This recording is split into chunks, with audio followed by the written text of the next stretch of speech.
Muy buenas tardes, sean bienvenidos todos Buenas y tardes, todas. profesora. Buenas tardes, Buenas ¿cómo tardes, están? profe. Buenas tardes. Un gusto saludarles. Buenas tardes, Hola, hola profe. Carla, igual en el chat. Espero que se encuentren súper bien. Ya de a poquito nos vamos uniendo. Vamos, como siempre, dar la bienvenida a todos. Y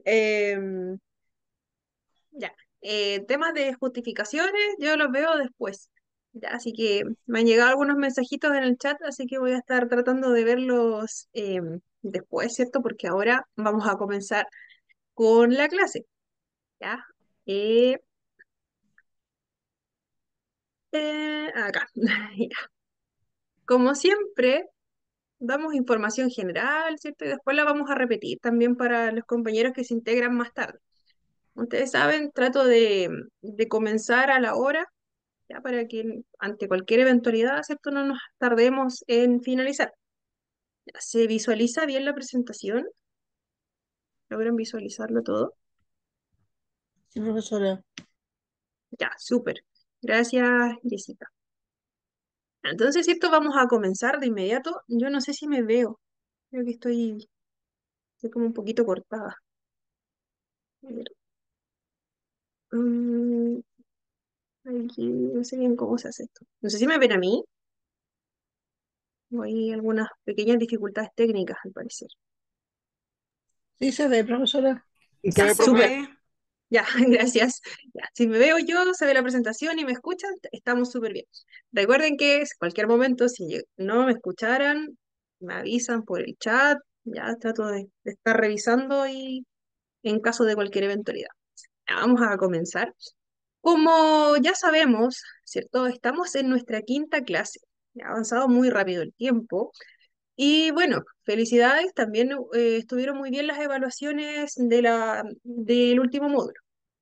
Ya, información general, como ya conocemos, al finalizar el módulo se va a dar un plazo extraordinario para rendir evaluaciones atrasadas, sea la primera, segunda prueba o las que vengan más adelante. En ese sentido, no se preocupen, me han llegado consultas por personas que no alcanzaron a rendir la primera evaluación o la segunda, pero no se preocupen. Recuerden que siempre está disponible este plazo extraordinario para que ustedes puedan rendir y la ponderación se mantiene. Ya continúa siendo la nota máxima el 7, pero luego de ese plazo extraordinario que va a ser posterior al 10 de septiembre, ya que se va a informar con tiempo suficiente, ya después de ese último plazo ya no van a haber más opciones para rendir. Eso es igual para todos los módulos. Así que cuando esté esa fecha disponible, se va a comentar a través de, bueno, en la clase, la última clase se va a dar de qué fecha hasta cuál, se va a dar esas 48 horas para que puedan rendir evaluaciones atrasadas y se va a comentar también en el grupo de WhatsApp para que lo tengan presente en caso de que no haya rendido alguna de las evaluaciones, va a tener ese plazo, ¿cierto?, para poder rendir. Sin más que decir, nos vamos por esta clase número 5 que corresponde a las necesidades de apoyo en el espectro autista. ¿Ya? Así que vamos para allá. Ya. Como ya hemos visto en las clases anteriores, ¿cierto? Los trastornos del espectro autista son trastornos del neurodesarrollo, que significa que es una condición que va afectando el cómo se desarrolla nuestro cerebro, ¿cierto? En comparación, ¿cierto? A los pequeños que, ¿cierto? Son neurotípicos, que tienen este desarrollo y estas conductas y van alcanzando estos hitos, ¿cierto? A cierta edad sin mayores dificultades. Ya vamos viendo que hay una diferencia, ¿cierto? Cuando existe el trastorno de espectro autista.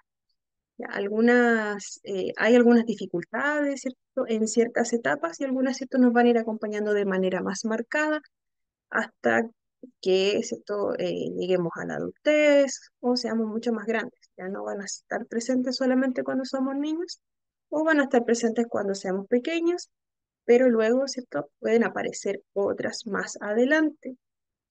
Recordemos que el hecho de tener un diagnóstico de trastorno espectro autista nos va a acompañar durante toda nuestra vida, pero como es muy variable, en algunos casos vamos a ver dificultades que van a ser muy marcadas. En otros casos, estas dificultades van a ser mínimas o nulas incluso en algunas áreas, o se van a presentar solamente en una etapa de nuestra vida. Vamos a encontrar niños, jóvenes o adultos que en algún momento tuvieron dificultades muy grandes, por ejemplo, en la comunicación. Tenían mucha dificultad para poder relacionarse con los demás, requerían mucho apoyo, ¿ya? Pero puede ser que si se dio cuando era más pequeño, ya con un poco de apoyo que se fue entregando, las dificultades no fueron tan marcadas en el futuro. Y podemos ver que ya adolescentes, ¿cierto? No estaban tan, no se veía, ¿cierto? Desde fuera que hubiese una gran dificultad. O, ¿cierto? Nuestro niño de antes ahora utiliza algunas técnicas, se siente mucho más calmado, no tiene grandes dificultades. ¿Ya? También podemos ver que quizás las dificultades en cuanto a la comunicación no fueron tan evidentes cuando nuestro niño o nuestra niña fue más pequeño. Sin embargo, se fueron dando mayores dificultades a medida que le- tenía que interactuar en otros contextos o cuando ya nuestro pequeño tenía que desenvolverse de manera más independiente, conocer a otras personas, ¿cierto? Ahí ya se fue dando un poquito más de dificultad en cuanto al relacionarse con los pares, en cuanto al poder, ¿cierto?, realizar algún tipo de trámite, o quizás se vio también en la rutina, ¿ya? Porque desde pequeño no tuvo grandes dificultades porque la rutina fue muy calmada, ¿ya? Fue siempre acompañado por sus padres, por sus profesores, pero ya, ¿cierto?, cuando le tocó estar más, de ser de manera independiente, ya, por ejemplo, podía tener dificultades en cuanto al transportarse de manera independiente de un lugar a otro. Ya, quizás este apego a la rutina era siempre tomar una locomoción en cierto horario del día, ya, y puede verse la dificultad porque, por ejemplo, esa locomoción justo ese día no pasó o cambió el recorrido. En ese momento puede aparecer esta dificultad que quizás no fue tan marcada cuando era más pequeño. O sea, va a ser muy variable. Entonces, ¿cierto? Como es un trastorno del neurodesarrollo, va a influir en cómo la persona también se comporta, cómo maneja sus emociones, ¿ya? También hay diferentes dificultades, como lo habían comentado, ¿cierto? En cuanto a la comunicación social y a los comportamientos mayormente que son mucho más restringidos y o repetitivos. ¿Ya? También, ¿cierto? Los intereses pueden ser mucho más limitados. Ya, este cuadrito que tenemos acá corresponde al manual diagnóstico y estadístico de trastornos de salud mental. Ya, me cuesta un poquito acordarme del nombre específico en este momento, pero este cuadro que ustedes ven acá, ¿cierto? Tiene diferentes grados. Estos grados ya se nombran como categorías, ¿cierto? O grados de afectación. Ya, lo que ven acá corresponde al Manual Diagnóstico y Estadístico de los Trastornos Mentales, que se abrevia DSM-5. Ya. Este es un libro que no sé si ustedes han tenido la oportunidad de visualizar, ya, si alguno ha visto este manual, ya puede haber observado que solamente incluye diagnósticos de salud mental y también incluye ciertos criterios que completan, perdón, el diagnóstico como tal. Este manual se utiliza por diferentes especialistas para ayudar a identificar y clasificar trastornos, ¿cierto?, de salud mental y en este caso también del neurodesarrollo. Se describen síntomas, se describen criterios que se deben cumplir, ¿ya?, para llegar a un diagnóstico. También en este manual podemos encontrar diagnósticos como depresión, como ansiedad, autismo, muchos otros. Ya, existe este manual que se utiliza de manera mundial. Hay muchos países que se guían con este mismo texto. ¿Por qué dirán ustedes? porque el hecho de que exista un manual diagnóstico significa que, por ejemplo, yo lo voy a estar viendo acá en Chile y el diagnóstico se hizo en Estados Unidos. Y en Estados Unidos utilizaron el mismo criterio para diagnosticar, solo que claramente el libro estaba en otro idioma. Entonces, ¿cierto? Llega este niño, este joven, acá a Chile, tiene un diagnóstico, ¿ya? Y, ¿cierto? Profesora, perdón, ¿cómo Dígame, se llamaba el libro que justo se me fue como el internet un poquito? se llama Manual Diagnóstico y Estadístico de los Trastornos Mentales. Lo puede encontrar como DSM-5, porque es la quinta edición, la que se utiliza hoy en día. ¿Ya? Así que ese DSM-5, si ustedes lo observan, lo pueden encontrar de hecho en internet, está a disposición si ustedes buscan por un trastorno en específico. La idea tampoco es como irlo leyendo todo, porque si uno empieza como a leer algunos criterios, ¿cierto? Dice, wow, yo tengo todos los síntomas y signos, ya, pero lo importante es que lo pueda ver un profesional. Entonces, ¿cierto? Ese manual incluye todos los criterios que se deben cumplir para obtener ese diagnóstico, como les comentaba. Entonces, ¿cierto?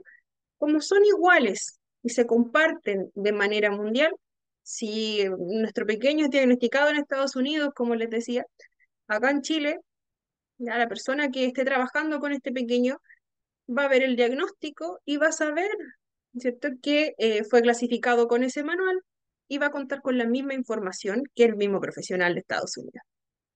Ya, el profesional lo clasificó en tal grado y yo acá voy a ver que, claro, efectivamente cumple con esos grados. Ya, esa es la idea de que este manual se utilice de manera mundial. También hay otro manual, ya que es el CIE 11. Ya no recuerdo en este momento, es clasificación internacional, internacional de enfermedades, creo que se dice. Este CIE 11 es un manual también que incluye ciertas categorías para el diagnóstico. También lo pueden encontrar, pero ya es derechamente de la Organización Mundial de la Salud. Es un poquito más acotado el CIE 11, incluye algunos como códigos. Ya es un poquito distinto de leer. El que más, eh, el que es más fácil de comprender es el DSM-5, aparece también este cuadrito que ustedes ven acá. Ya, por si lo quieren encontrar, ¿cierto? Pueden ser utilizados por profesionales de la salud. Así los diagnósticos estos son mucho más precisos y facilitan claramente la comunicación entre los sistemas de salud. Porque si yo, ¿cierto? Un profesional, un neurólogo diagnostica, utiliza los criterios, ¿cierto?, que vienen en estos manuales, cualquier otro profesional que esté trabajando con esa misma persona, que vaya a ver ese diagnóstico, va a saber de lo que estamos hablando. Esa es la finalidad de este tipo de manuales. Entonces, ¿cierto? Este DCM-5 ya tiene criterios específicos para ser evaluados. Recordemos que el diagnóstico es realizado por neurólogos o psiquiatras para determinar si la persona efectivamente cumple con los requisitos ya para ser diagnosticada. Eh,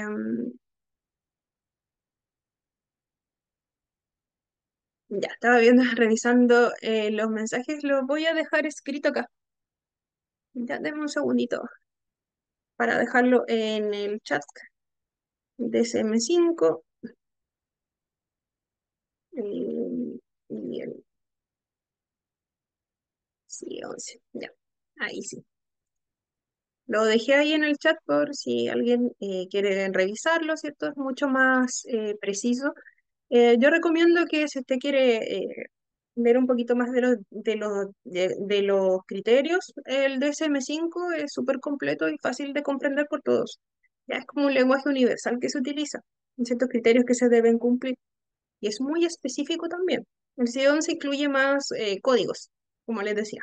Pero si usted los desea leer, puede hacerlo, no hay problema en eso.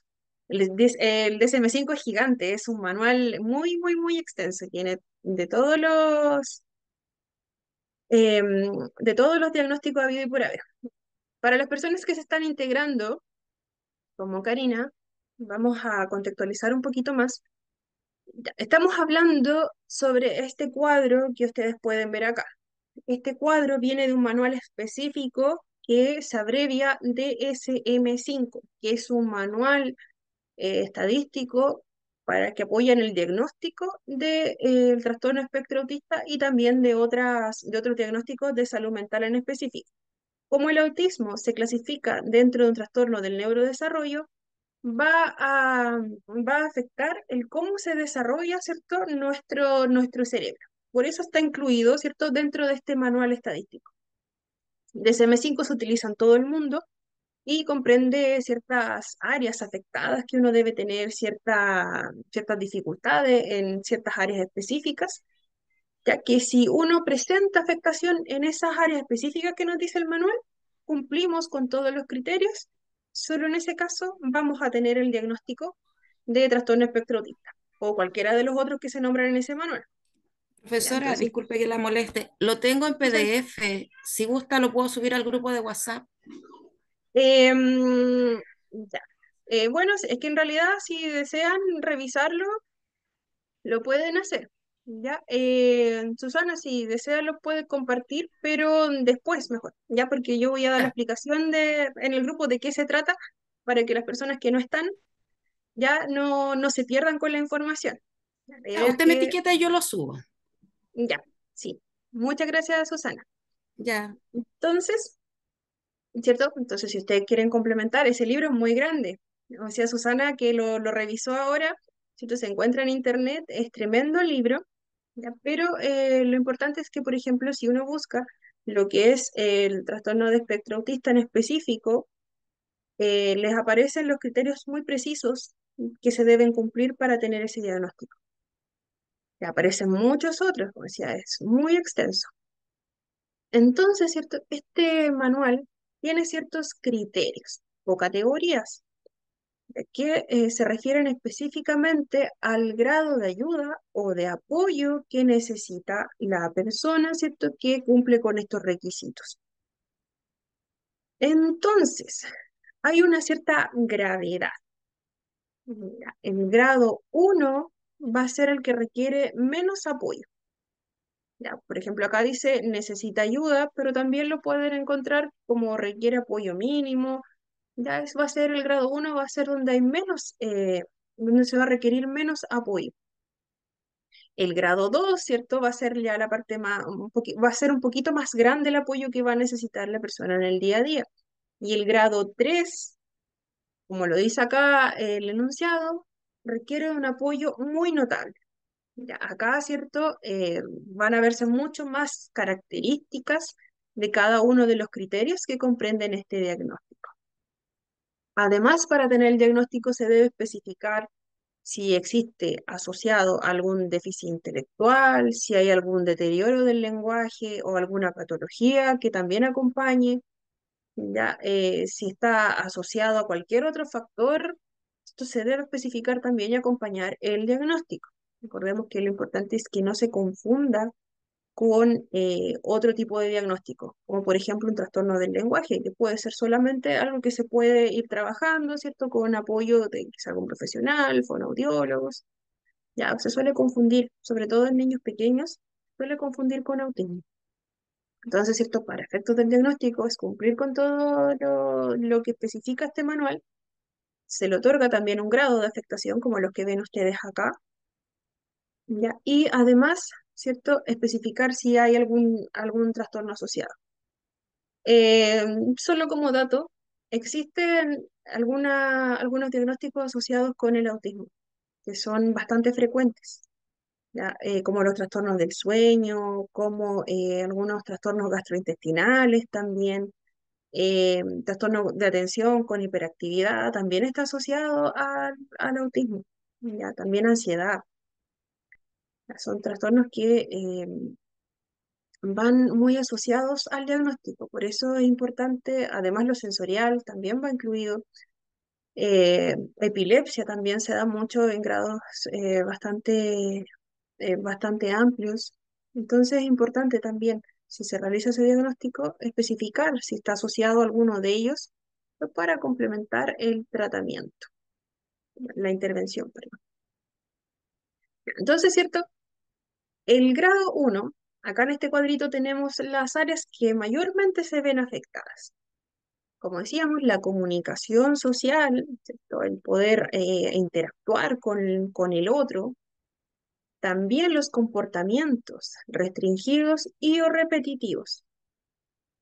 Ya, entonces, en el grado uno, que era el grado que requiere menor apoyo, ¿cierto? Como por ejemplo en la comunicación social, nos dice sin apoyo in situ, aunque presenta alteraciones significativas en el área de la comunicación social.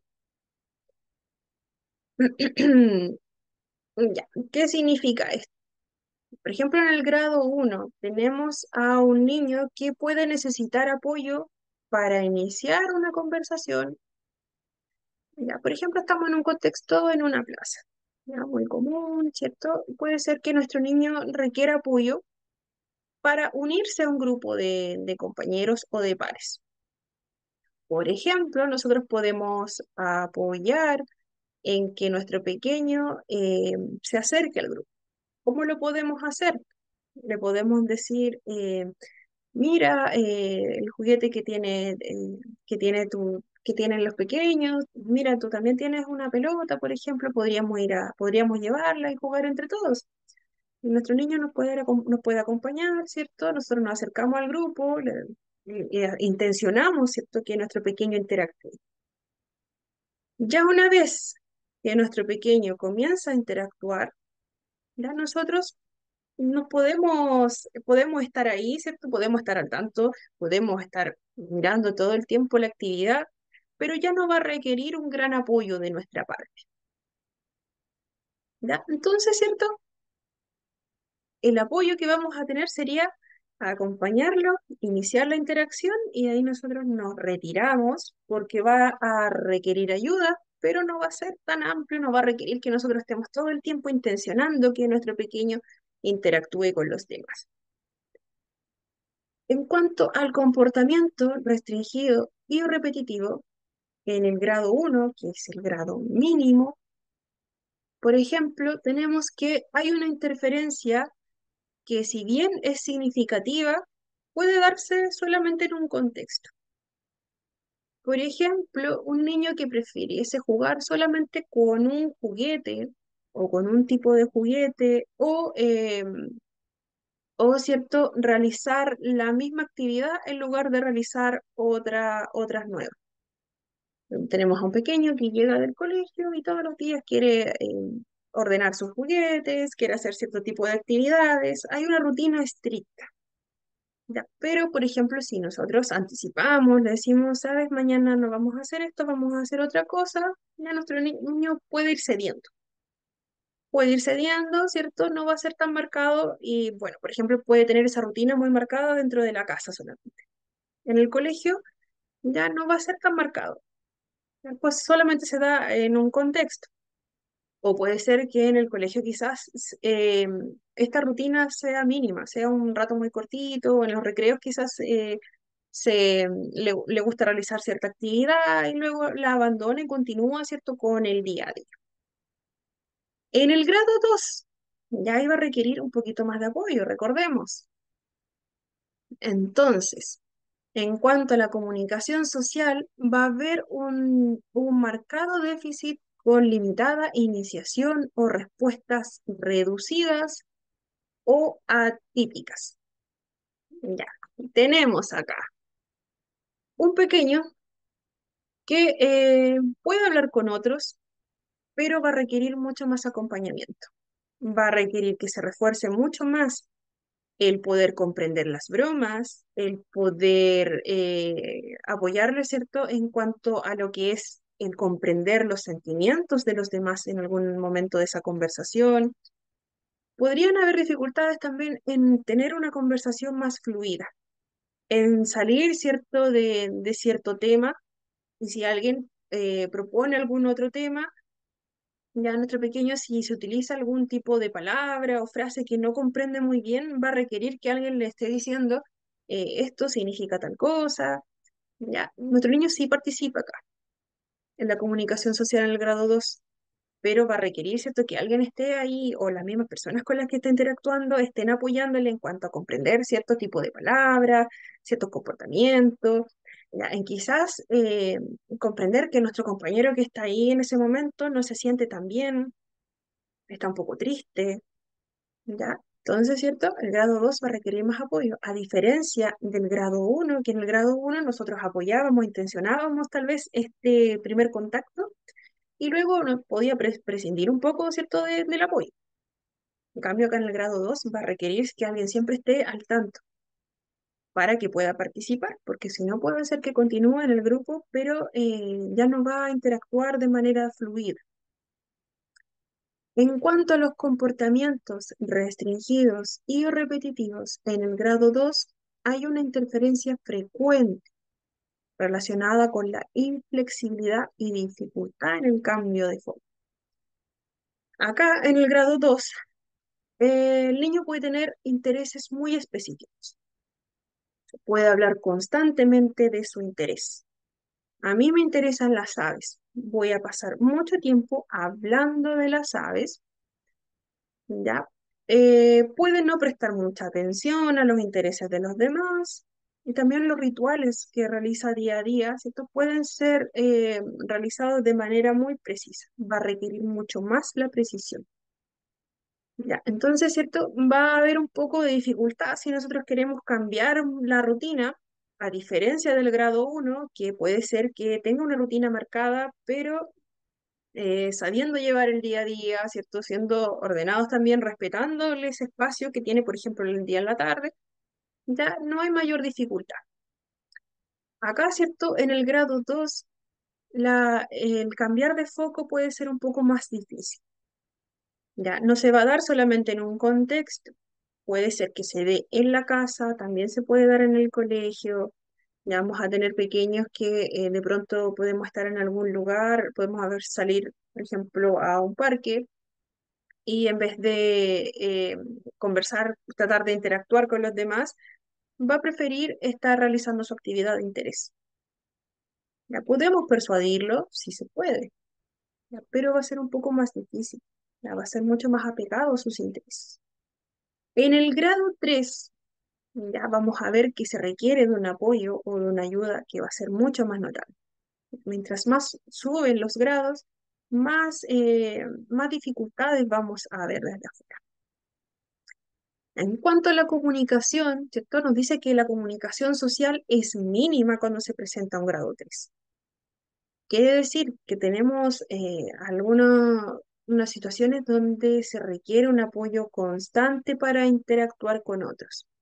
Y acá tenemos que sin apoyo, nuestro pequeño puede ser que no interactúe, no haya una intención comunicativa. Y acá, ¿cierto? Va a requerir apoyo constante. Vamos a ver que quizás no hay contacto visual o el contacto visual es muy, muy cortito. ¿Ya? También podemos ver algunas situaciones donde nosotros les hablamos a los pequeños o a los jóvenes y pareciese que no nos escucharan. ¿Ya? Entonces, ¿cierto? Acá, el, en cuanto a lo que es interacción con los demás, en cuanto a lo que es el comunicarnos, se hace mucho más complejo. Y acá vemos que se pueden realizar actividades para buscar que nuestros pequeños interactúen con los demás, pero, por ejemplo, se realizan estas actividades donde la persona de confianza utiliza alguna actividad que sea del agrado de nuestro pequeño. Por ejemplo, le gustan los Legos. Ya puede ser que yo y mi pequeño trabajemos con los Legos. Pero acá, ¿cierto? Si nuestro niño no tiene alguna dificultad sensorial, ¿cierto? Puede ser tomar su mano, guiarlo hasta el objeto, tratar de que ubique las piezas de cierta forma, y para que lograr cierta comunicación, ¿cierto? Podemos utilizar algún tipo de pictograma o realizar la actividad con otros pequeños, pero que los otros pequeños estén interactuando entre ellos, ¿ya? Va a requerir mucho apoyo. porque la comunicación, como decía, pareciese que no tuviese intención comunicativa desde fuera. A veces sí la hay y a veces no hay, no se ve mucha intención comunicativa más que para satisfacer alguna necesidad básica. En cuanto a al comportamiento, ya que este comportamiento restringido y o repetitivo, nuestro pequeño puede estar muy enfocado en su interés específico, no mostrar interés en nada más. Ya, si en el grado 2 era difícil, ¿cierto?, sacarlo de su área de interés, en el grado 3 vamos a tener pequeños que pueden pasar horas realizando sus actividades de interés o sus rituales, demasiado apego a las rutinas, y al tratar de cambiar de actividad puede ser demasiado difícil. Ya, llevar una rutina, por ejemplo, en el colegio, ya como se acostumbra, ¿cierto? Que hay cierto horario para cierta asignatura, ya el negociar ese tipo de cambios puede ser tremendamente difícil, va a requerir mucho apoyo, ¿cierto? Para poder cambiar de foco de atención. Ya podemos tener pequeños que en un momento determinado están participando con nosotros, ya les estamos dando apoyo, alguna actividad, y de repente vamos a ver que nuestro pequeño ya no va a querer participar. Ya, entonces, ¿cierto? Podemos ver también comportamientos repetitivos que son muy intensos, como balancearse, como golpear objetos, de que van a interferir mucho más en el día a día, en la realización de las actividades de la vida diaria. Acá, ¿cierto? En el grado 3, como dice su nombre, van a requerir de un apoyo constante y muy notable. Recordemos también que las manifestaciones que se dan pueden ir variando de acuerdo a la edad, pueden ser no tan evidentes, pueden ser evidentes cuando las demandas del entorno, ¿cierto?, no hacen que éstas se puedan evidenciar. Como les decía, no va a ser igual. eh, y las dificultades que tenga un pequeño cuando recién es diagnosticado, ya más grande puede tener más dificultades o pueden ser otras las áreas afectadas. ¿Ya? Entonces siempre se recomienda una reevaluación. Si bien el diagnóstico está, se requiere algún tipo de aplicación, algún tipo de aplicación de otro tipo de pautas. Dicho lo anterior, ya nos vamos por lo siguiente, por las crisis por sobrecarga sensorial, shutdown o meltdown. Antes de eso, quería consultarles, ¿hay alguna duda sobre esta parte? Yo sé que es un poquito extensa, pero lo importante es que recordemos que hay distintos grados de afectación, ¿ya? Y en cuanto a las necesidades de apoyo, ya, estas también se le suman, ¿cierto?, las diferentes evaluaciones que se realicen por otros profesionales. Por eso se recomienda una reevaluación. Recordemos que el grado 1, para efectos de esta tablita, va a ser cuando requiere menor apoyo. Grado 2, un apoyo mediano, y el grado 3, cuando se va a requerir un apoyo constante, donde hay mucha dificultad, mucho más marcada.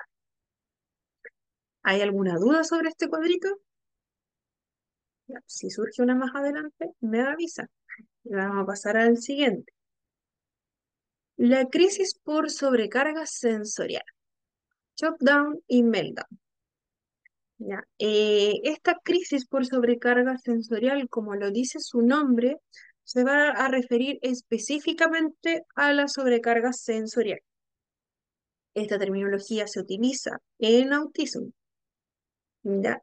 También está el término de desregulación emocional, desregulación conductual, que se utiliza actualmente, pero no quiero que lo mezclemos. Si bien estas van dentro de la desregulación, ya acá nos vamos a referir específicamente a la sobrecarga sensorial, porque la desregulación se da por temas sensoriales, por temas emocionales, por temas conductuales, ya hay em, muchos más gatillantes de la desregulación como tal. Acá nos referimos específicamente a la sobrecarga sensorial, que es la que llega, ¿cierto?, a nuestros sentidos y se procesa en nuestro cerebro.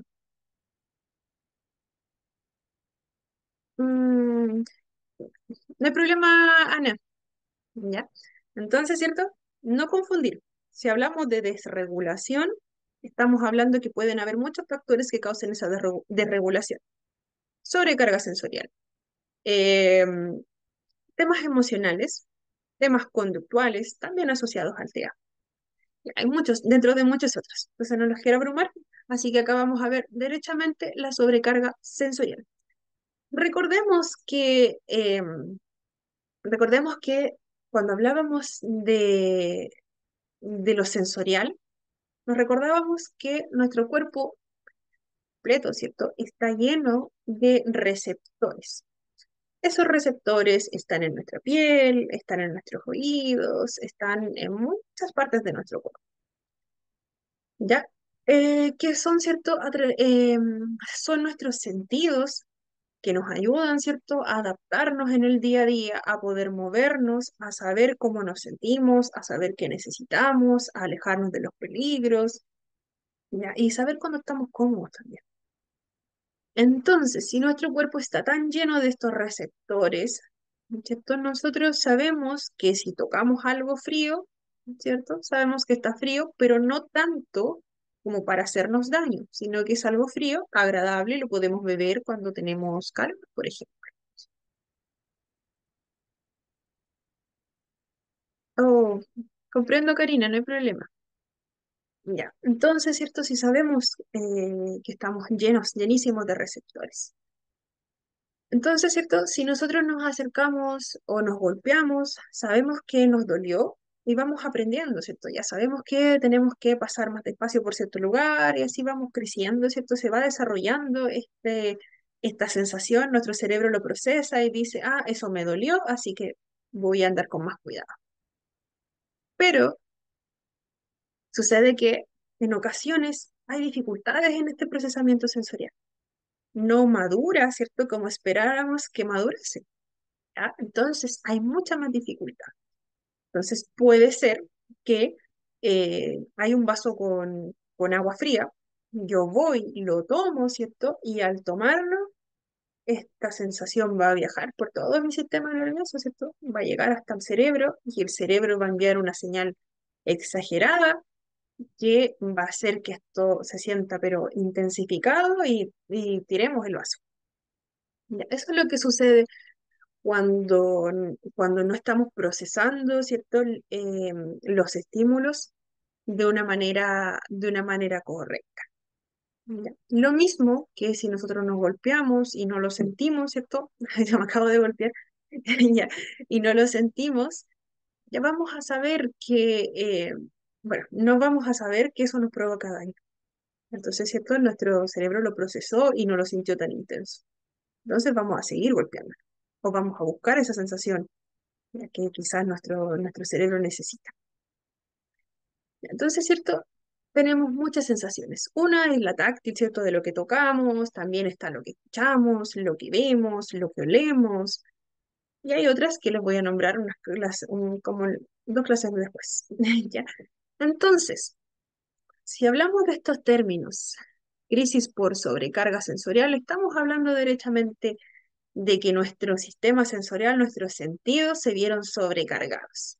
Aquí como vemos este dibujo, ¿cierto? Nuestro pequeño y podemos verlo en el día a día que algunos pequeños o jóvenes ya prefieren taparse los oídos. ¿Ya? También adultos, no olvidemos eso. Tenemos adultos que si bien con el tiempo han sabido sobrellevar ¿cierto? Estos estímulos, o utilizan algún tipo de audífono, ¿ya? Pero no significa que no les moleste algún tipo de ruido específico o algún tipo de sensación en específico. ¿Ya? Esto se puede ir trabajando con el tiempo.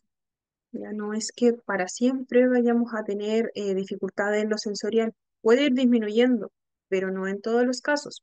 Eso tengámoslo claro. O pueden ir variando. Puede ser que en un tiempo me moleste algún tipo de sonido y más adelante me va a molestar otro. Esto es muy variable. Entonces, ¿cierto? Volviendo al tema, tenemos estos dos términos, que es el shutdown y el meltdown.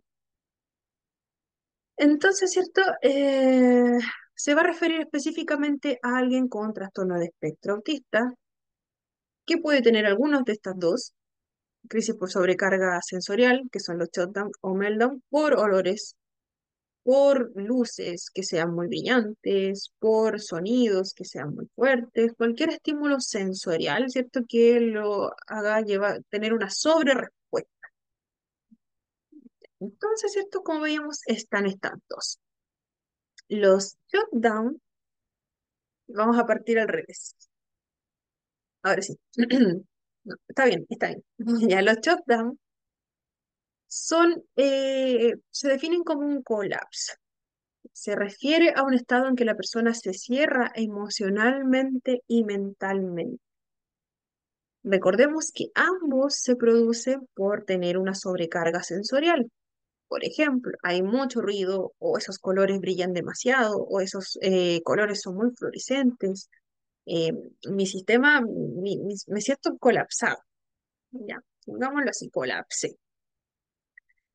Pero en el shutdown vamos a ver a una persona que se ve como apagada, se ve desconectada de lo que está pasando, se puede ver distante, podemos ver a una persona que prefiere aislarse, podemos ver, por ejemplo, si estamos en el aula, si alguno de nuestros niños tiene un colapso y su reacción es el shutdown, podemos ver algo pequeño que simplemente estamos participando todos, ¿cierto? En grupos, estamos súper entretenidos, y podemos ver que de un momento a otro nuestro pequeño se va para atrás, ya no quiere estar en el grupo. Podemos ver que quiere salir de la sala, podemos ver que simplemente deja de tener una expresión que sea de agrado. Podemos verle triste, podemos ver quizás pequeños que se esconden, ¿ya? Entonces, ¿cierto? Eh, si no conocemos a nuestros niños, es difícil de identificar. A lo más vamos a ver que nuestros pequeños se esconden en un rincón, ya eso sería como mucho, ya, o quiere salir de la sala. Pero por lo general, un shutdown es algo mucho más interno. Ya nuestro pequeño puede tener una crisis muy grande, pero la va a vivir internamente. Desde fuera se nos va a hacer muy difícil de reconocer si no conocemos a nuestro pequeño cómo interactúa en el día a día. ¿Ya? Entonces hay que tener mucho ojo con este tipo de situaciones. Puede ser que un día pongamos la música muy fuerte, ahora pensando en el 18 de septiembre, ¿cierto? Vamos a ensayar una coreografía o simplemente vamos a hacer una actividad donde vamos a crear volantín, que es algo típico. O estos remolinos con estos papeles brillantes. Podemos poner todos los materiales y podemos ver que de pronto uno de nuestros niños ya no quiso participar. ¿Ya? Entonces, ojo con ese tipo de situaciones, porque nuestro pequeño puede estar teniendo este tipo de crisis. Ya puede estar muy sobreestimulado sensorialmente, pero su reacción va a ser solamente de verse más apagada. Por otro lado, tenemos el meltdown. El meltdown es todo lo contrario en cuanto a lo que expresan nuestros pequeños. Internamente podemos tener, es lo mismo. Ambas van a ser crisis por sobrecarga sensorial. Nuestro pequeño está colapsando, pero el meltdown lo vamos a ver. Ya, vamos a ver pequeños que pierden el control emocional, puede haber llanto, puede haber golpe, puede haber comportamiento agresivo incluso hacia sí mismo o hacia los demás. Ya, la persona puede verse abrumada, puede perder la capacidad de regular sus emociones, ¿cierto? Vamos a ver grito, patada, ya, porque, ¿cierto? En cuanto a lo que es sensación, vendrían siendo ambas lo mismo. Son respuestas de defensa, ¿cierto? Del propio cuerpo ante la sobrecarga sensorial. Entonces, ¿cierto? Como ambas vienen de lo mismo, pero las reacciones desde fuera van a ser distintas. Ambos vienen de una sobrecarga sensorial. Ya, la persona se ve abrumada por el estímulo, ya, pero la diferencia va a ser la respuesta que tengamos. Entonces, ¿cierto? Mientras uno va a ser muy visible, que es el meltdown, que es el más fácil de identificar, el shutdown nos va a costar, ¿cierto? ¿No? Puede ser que incluso pase desapercibido que nuestro pequeño está teniendo una crisis. Entonces, ¿cierto? Si no ponemos atención a lo que haya llevado a nuestro niño a sentirse más cabizbajo en un momento específico, puede que no nos demos cuenta. De hecho, los shutdown, que son los procesos, la reacción que no es evidente, dura más que el meltdown. Entonces podemos ver a pequeños que, por ejemplo, pusimos música en una actividad y había mucho ruido. Podemos ver que de un momento a otro nuestro niño ya no quiso participar, se aisló, ya pasó una hora, pasaron dos, llegó la tarde y puede ser que nuestro pequeño recién esté comenzando a verse más tranquilo. Ya como es un proceso interno y guardó todo esto, ¿cierto? Nos va a costar evidenciarlo. En cambio, el meltdown lo vamos a ver inmediatamente. Pusimos la música y nuestro pequeño llanto, grito, ya vamos a verlo de inmediato. Entonces, les voy a mostrar un pequeño video. Voy a dejar de compartir. Y voy a pausar aquí. Ya. Ahí, ¿cierto? Teníamos un ejemplo de un pequeño con autismo, donde nos explicaba eh, claramente cómo se siente una persona, ¿cierto? En este caso, un pequeño con autismo, ante esos estímulos que se escuchan comúnmente en los colegios. Veíamos a nuestro pequeño que efectivamente eh, comenzó a tener una crisis por sobrecarga sensorial por escuchar todos esos ruidos, ¿verdad? La idea de este video era ejemplificar en qué momento o cómo se daba este meltdown, que es esta reacción, ¿cierto? Esta crisis que vemos desde fuera. Vimos también que nuestro pequeño, ¿cierto? Escuchaba todo estos ruidos y en un momento dijo una grosería porque ya estaba muy colapsado. Entonces, ¿cierto? Lo que hizo, realmente se pausó el video, el pequeño se puso estos audífonos de cancelación de ruido. Los audífonos de cancelación de ruido son una herramienta súper útil, ya porque realmente aíslan el sonido externo. Ya, entonces, si nosotros tenemos pequeños que utilizan este tipo de, de apoyos, ya se busca que siempre lo tengan a mano. En caso de que venga que exista en el proceso alguna sobrecarga sensorial, ¿cierto? Que los tengan a la mano y que sepan acudir a este tipo de implementos para, por ejemplo, taparse los oídos y dejar, ¿cierto? Todos estos estímulos un poquito de lado. Ya. Entonces, ¿cierto? Como vieron, el pequeño utilizando los audífonos, ya después, ¿cierto? Pasó un rato y pudo continuar con este video.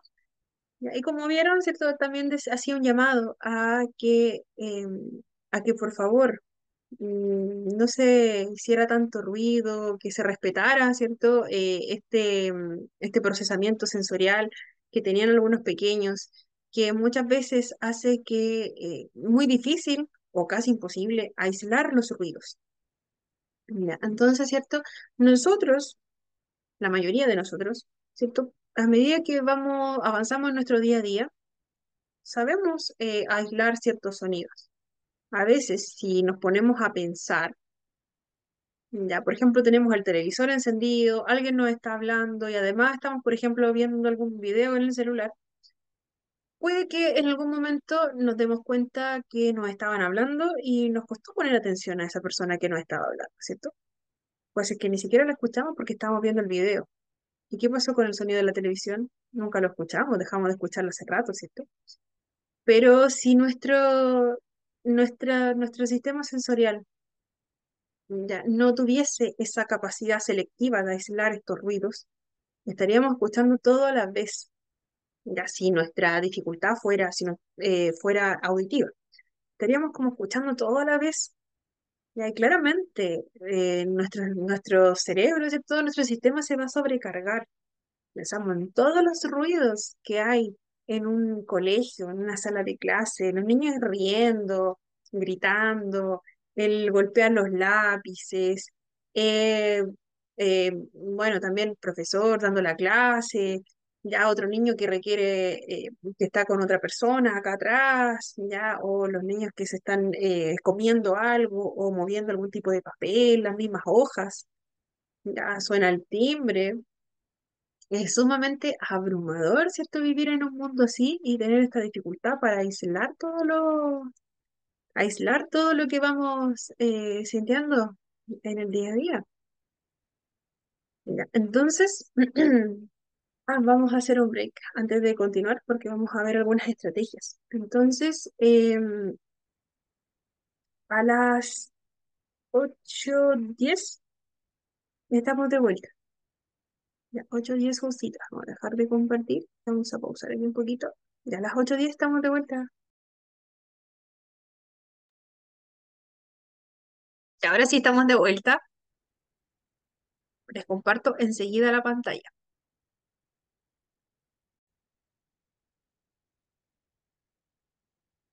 Voy a repetir información general para las personas que no estaban presentes cuando se inició la clase. Ya, vamos en nuestra clase número 5.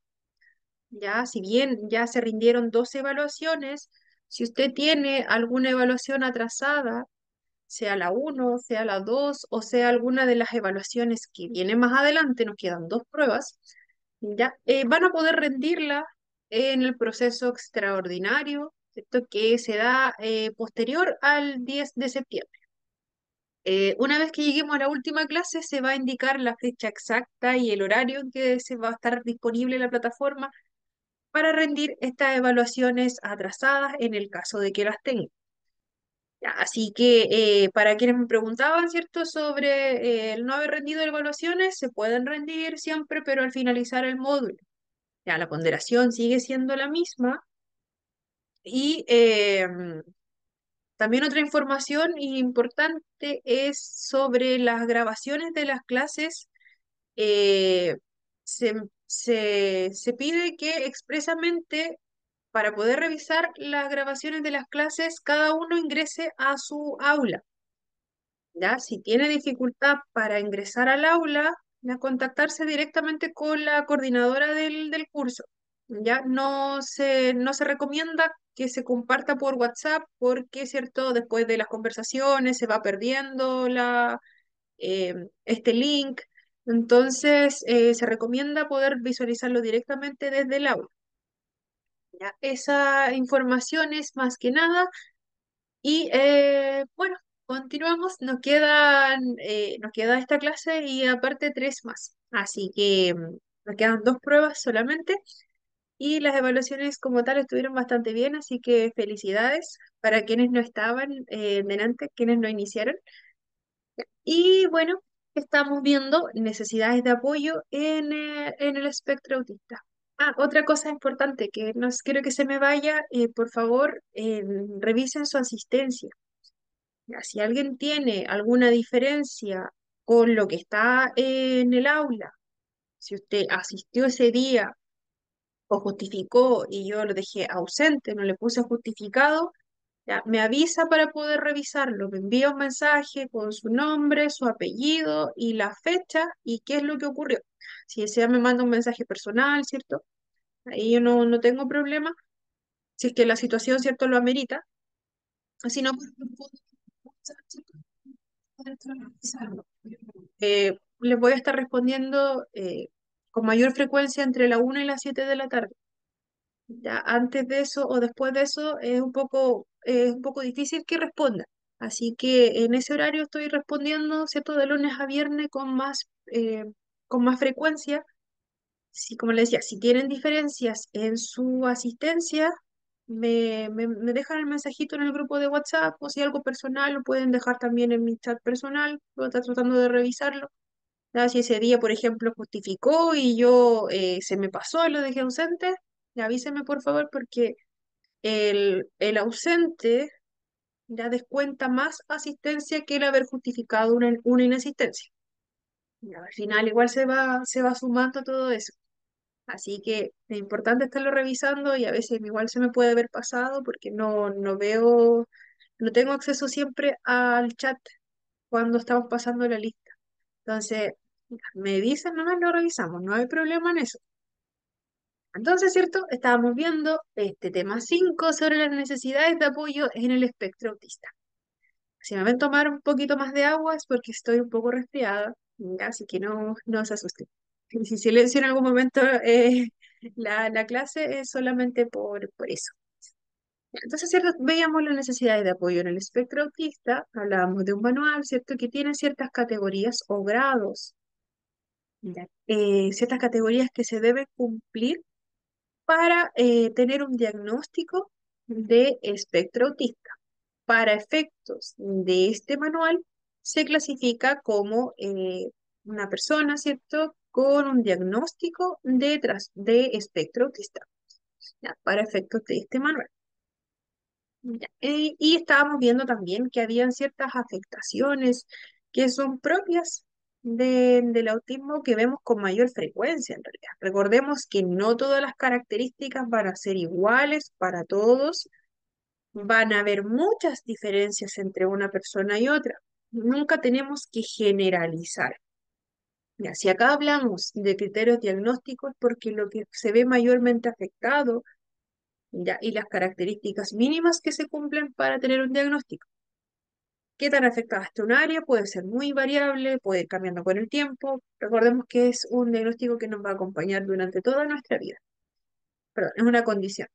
Ya, entonces, ¿cierto? Veíamos que específicamente estábamos hablando sobre la sobrecarga sensorial cuando tenemos muchos estímulos en nuestros sentidos, que pueden ser la piel, pueden ser sonidos que llegan a nuestros oídos, pueden ser los colores, pueden ser los aromas, ¿cierto? Pueden llevarnos a tener una sobrecarga sensorial.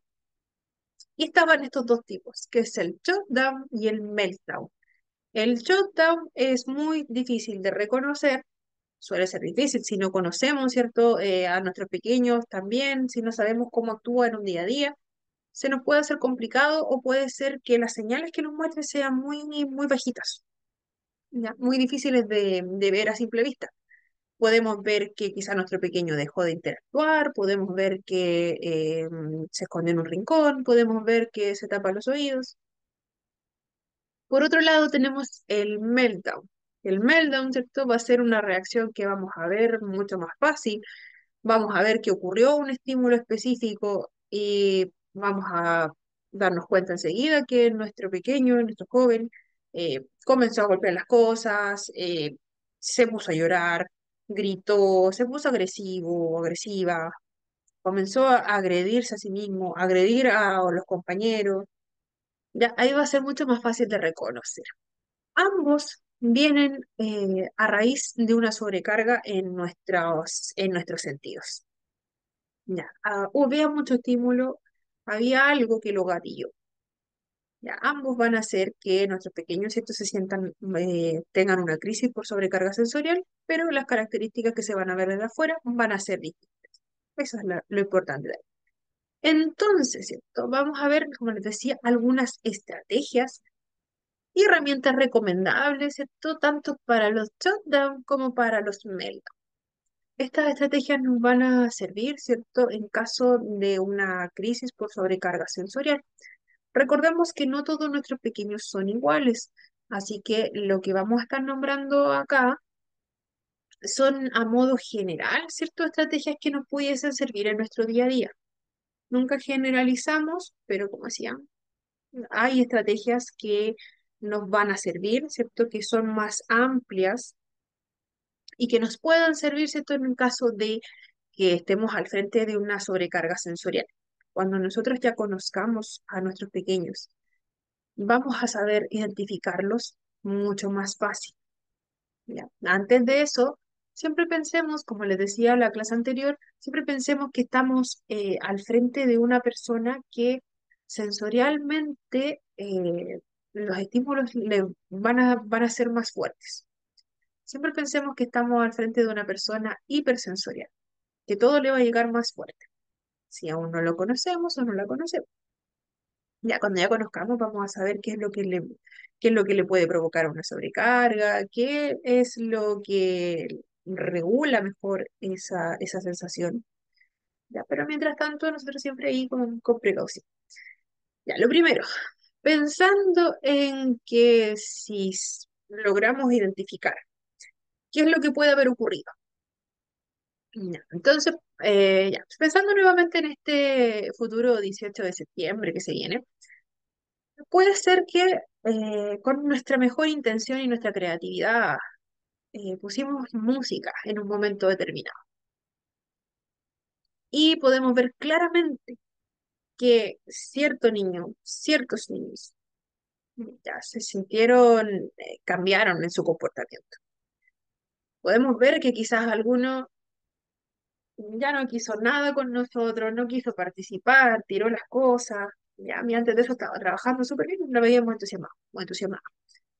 Entonces, claramente podemos identificar el gatillante de esa sobrecarga sensorial. En ese momento puntual en que nosotros pusimos la música, nuestro pequeño ya no quiso más nada con nosotros ni nada con nada. Entonces, claramente vamos a identificarlo fácilmente. Entonces, si identificamos este detonante, claramente la recomendación es eliminarlo. Si pusimos esa música y eliminamos esa música, ya, ¿cierto? Va a bajar, ¿cierto? Toda esa sobrecarga que estaba en ese momento. Por otro lado, ya recordemos que esto puede suceder por distintos estímulos. Ya, entonces, ¿cierto? Si ya identificamos el detonante, lo eliminamos, puede ser una luz, puede ser cierto material que estábamos usando, puede ser el tipo de actividad que estábamos realizando también. Recordemos que podemos tener mucha diversidad en cuanto a lo que son dificultades en el procesamiento sensorial. Podemos tener pequeños que no pueden ver el color rojo, por ejemplo, o cualquier otro color. Y nosotros, sin ninguna mala intención, llevamos todos nuestros lápices, nuestras cartulinas, ¿cierto? Para hacer una bandera. Ya. Y podemos ver que nuestro pequeño simplemente no quiso participar, estuvo muy desanimado en toda la clase, no quería tomar nada, miraba hacia otro lado. Ya, ahí también puede ser esa sobrecarga, pero podemos tener, ¿cierto?, el caso contrario. Podemos ver que estamos al frente de un shutdown. Podemos ver que esa sobrecarga, ese estímulo visual en ese momento, provocó que nuestro pequeño emocionalmente o mentalmente ya no estuviese y ya no quisiese más ese estímulo. Y desde fuera vimos que simplemente ya no quiso participar, no quiso nada más con el tema. Ambos, ¿cierto? Nos dicen que efectivamente los estímulos que nosotros estábamos utilizando en ese momento gatillaron esa situación. Entonces, la recomendación máxima siempre es anticiparnos, ¿cierto? Idealmente conocer a nuestros pequeños antes de llevar algún tipo de actividad y si llevamos alguna actividad específica y no los conocemos, tener siempre un plan B, un plan C, llevar otra actividad en caso de. Pensemos que, por ejemplo, nos tocó realizar un cierto horario donde teníamos que aplicar algún tipo de actividad específica. ¿Ya? Y nosotros llevamos los materiales que seleccionamos, pero si pensamos en la diversidad de estudiantes que vamos a tener y no tenemos mayores antecedentes tampoco.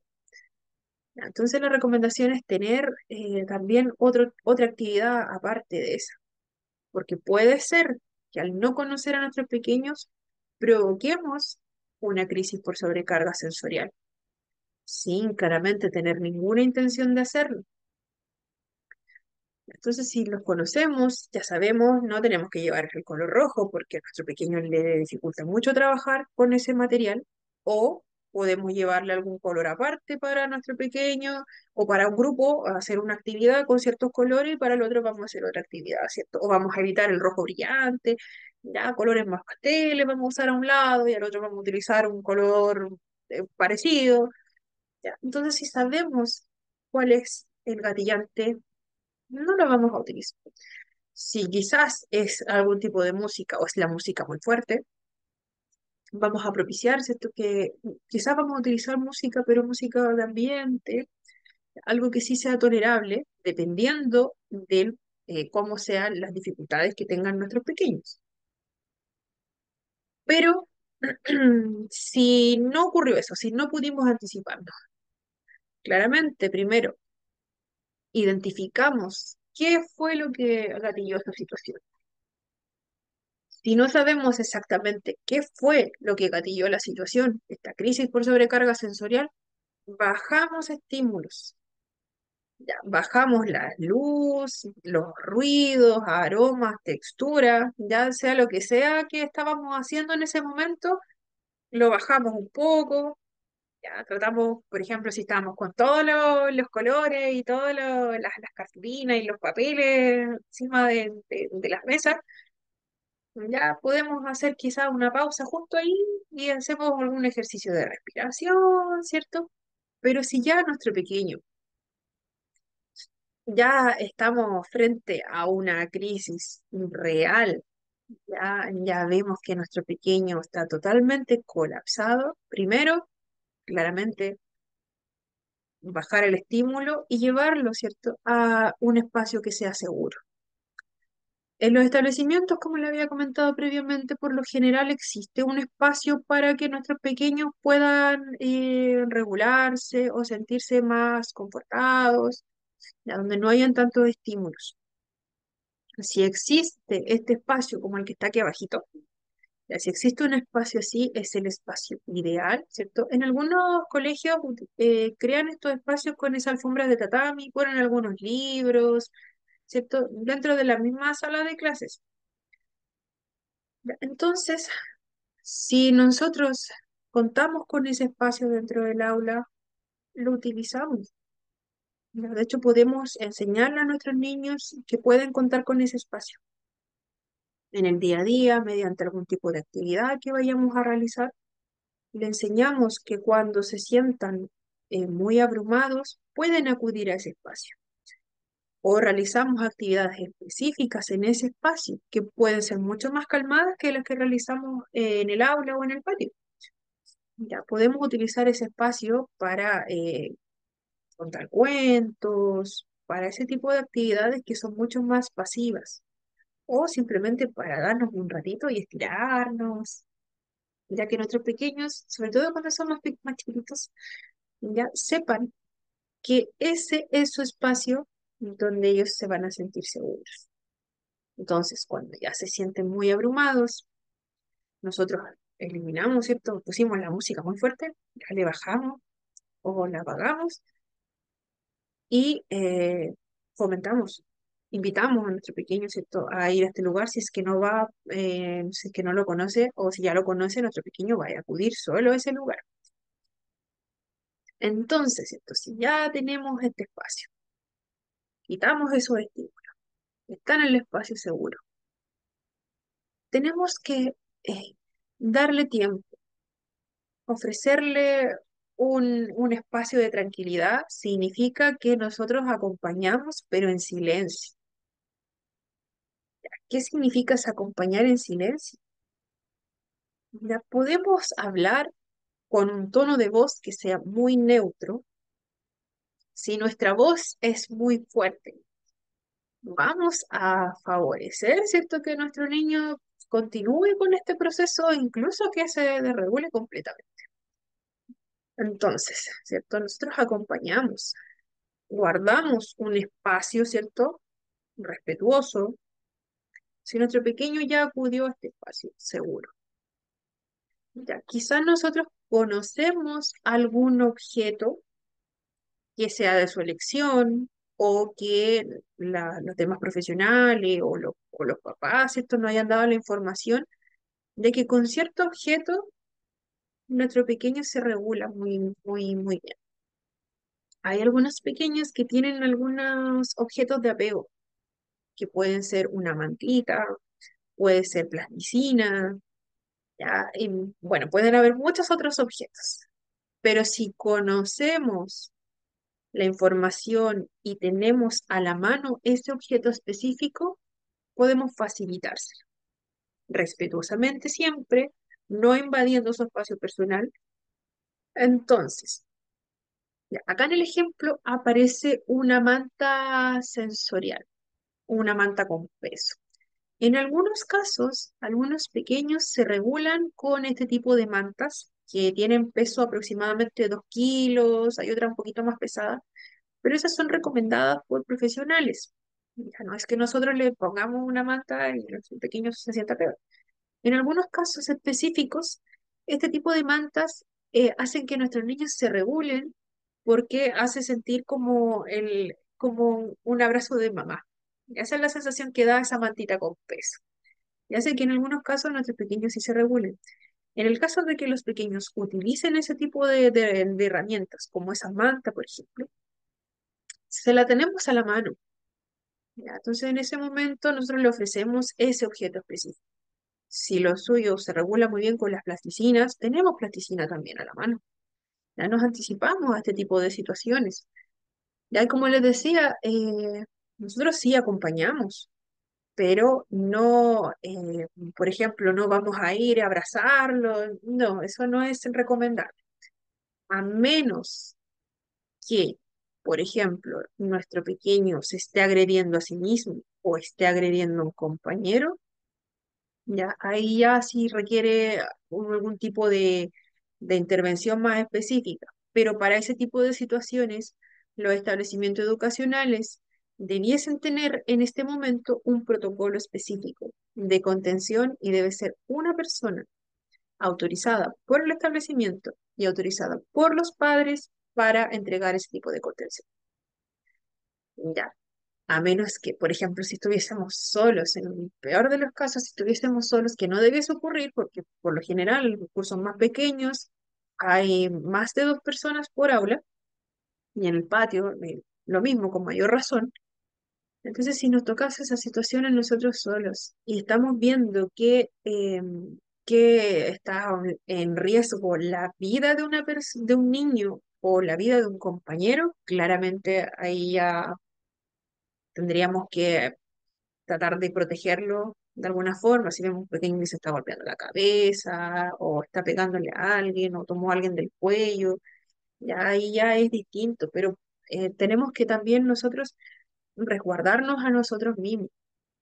Ya hay casos, es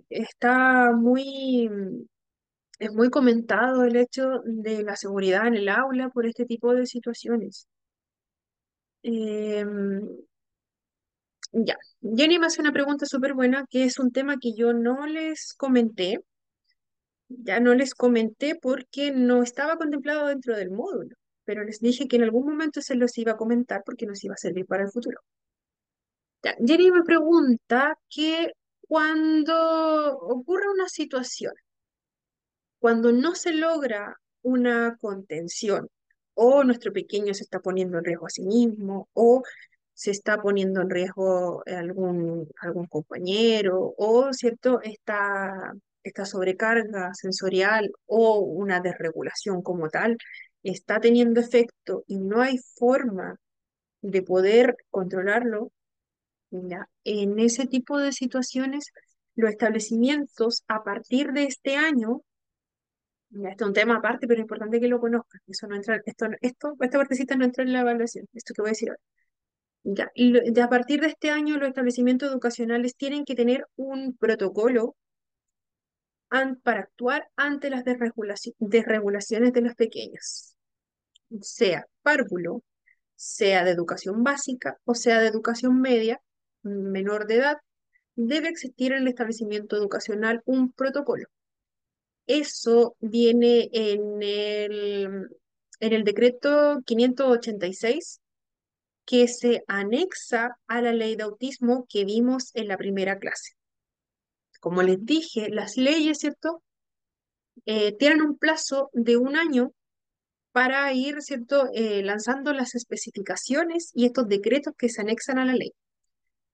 Sin entrar en mayores detalles, pasó un año desde que se promulgó la ley TEA y aparecieron estos decretos. El primero apareció en marzo de este año, bueno, se hizo vigente desde marzo, que decía lo que debían hacer específicamente los establecimientos educacionales ante este tipo de situaciones. Cómo debiesen actuar, cómo deben actuar, porque ahora es el Estado quien va a fiscalizar esto, cómo deben actuar ante una situación de desregulación de un niño que esté en el colegio, ya sea párvulo, básica o educación media menor de edad. Este decreto específico, 586, nos dice que todo niño que tenga el diagnóstico de autismo, tenga o no tenga una discapacidad asociada, pero tenga el diagnóstico, debe tener en el colegio un protocolo que nos diga qué hacer, qué situaciones le provocan una desregulación, cómo se ve esa desregulación, ya estrategias que van a utilizar los profesionales ante ese tipo de situaciones y cosas que tenemos que evitar para que esto no suceda claramente.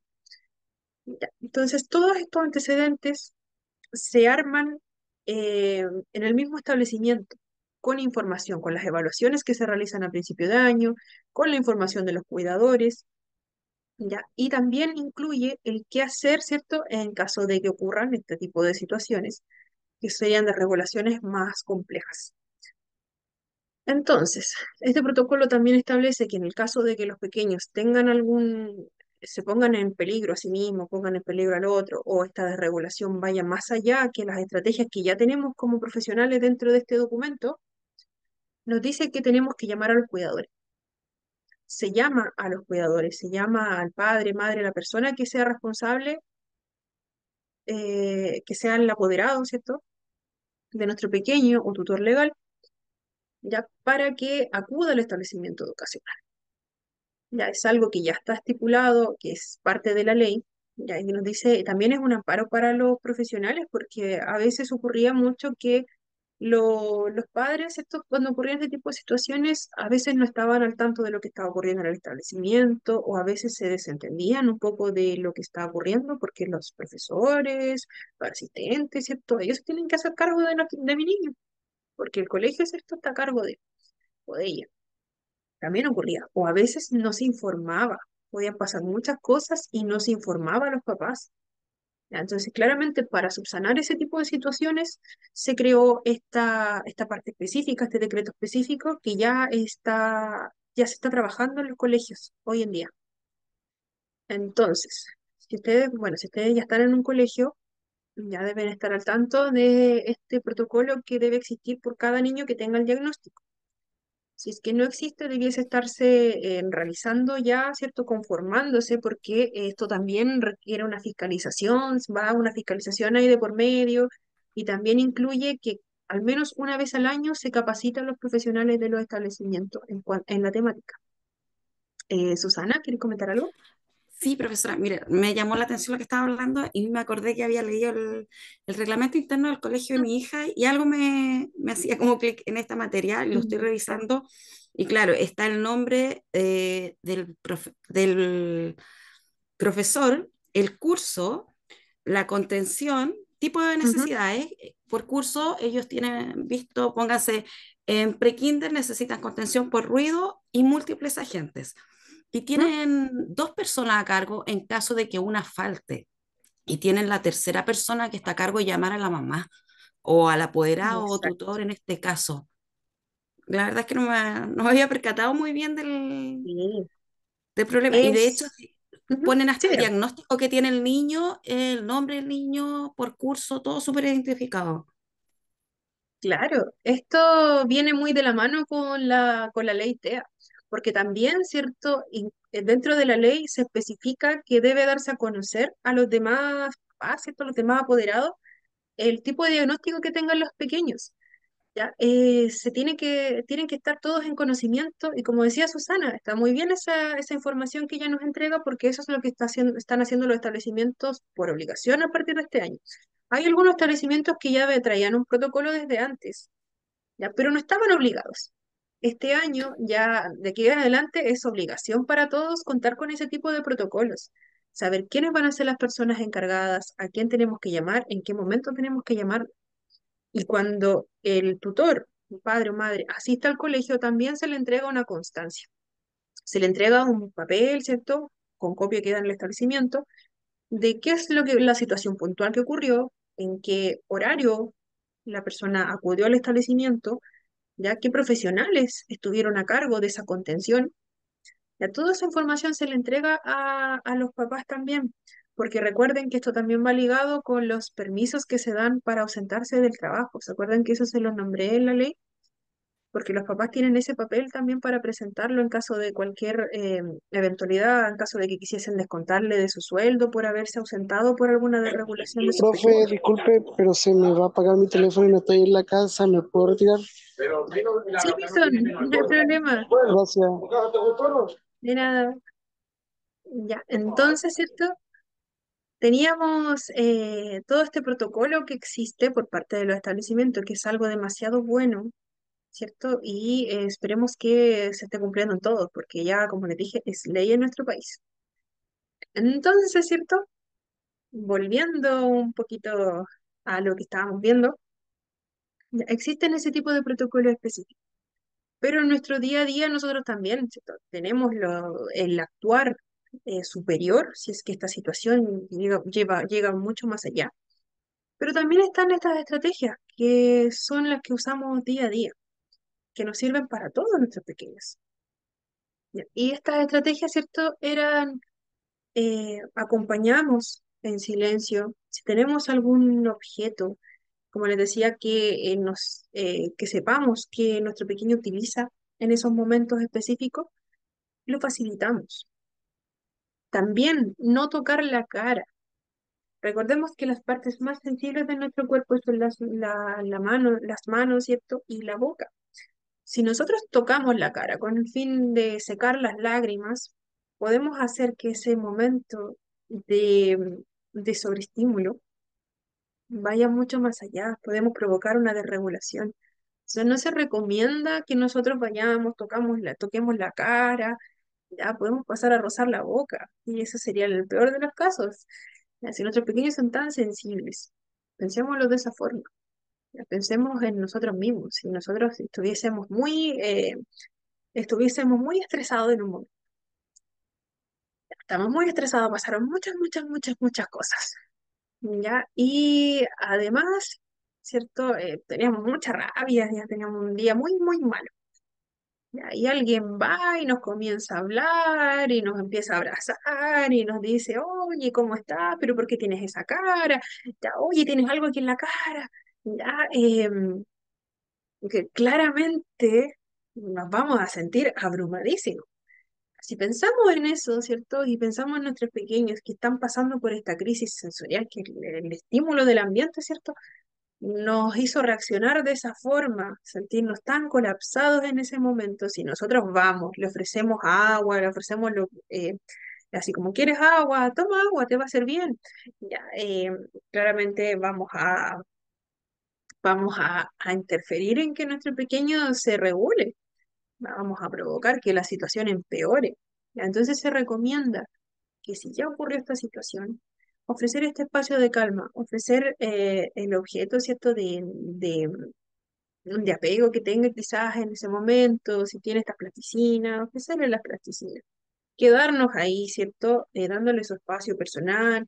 Si nuestro pequeño en algún momento claramente ya nos va a empezar a interactuar con nosotros, quizás si somos nosotros, ¿cierto?, la persona que tiene, con quien tiene confianza, este mismo pequeño nos va a comenzar a hablar de nuevo, vamos a ir viendo cómo se comporta.